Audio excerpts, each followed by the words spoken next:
देऊळबंद 2 या सिनेमातल्या भूमिकेमुळे ज्येष्ठ अभिनेते मोहन जोशी पुन्हा एकदा चर्चेत आले.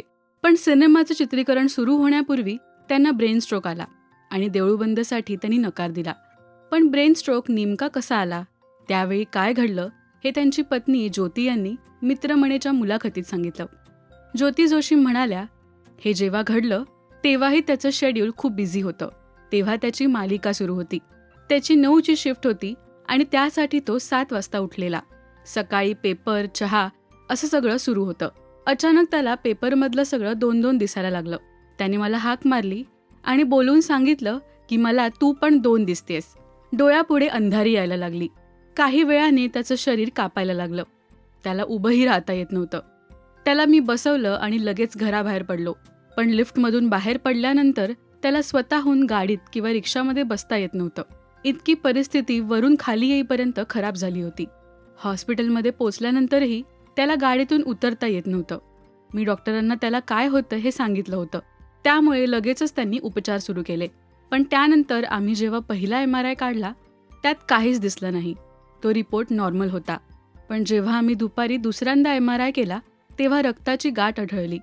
मेंदूच्या बरोबर मध्ये रक्ताची गाठ होती, ज्यामुळे त्याचं बोलणं आणि बॅलन्स या गोष्टींवर परिणाम झाला होता. ट्रीटमेंट झाल्यावर डॉक्टरांनी सुरुवातीला मला सांगितलं होतं की तुम्ही याला इतक्यात घरी घेऊन जाऊ शकत नाही, पण याला काही करून घरी यायचंच होतं. मी घरी गेलो की बरा होईन असं तो म्हणत होता. मग डॉक्टरांनी मला हेल्पर बघायला सांगितला, कारण ही परिस्थिती जशी आहे तशीही राहू शकते. म्हणजे हा कधी बरा होईल याची कल्पना कोणालाच नव्हती.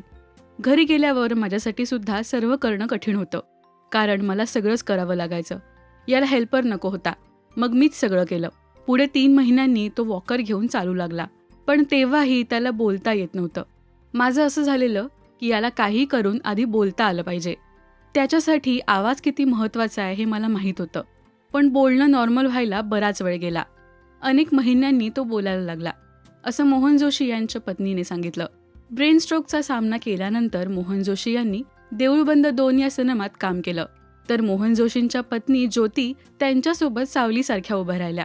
आश्चर्याची गोष्ट म्हणजे सिनेमातल्या त्यांच्या अभिनयावरून त्यांनी इतक्या मोठ्या आजारावर मात दिल्यानंतर सिनेमाचं शूटिंग केलंय हे कणभरही जाणवत नाही.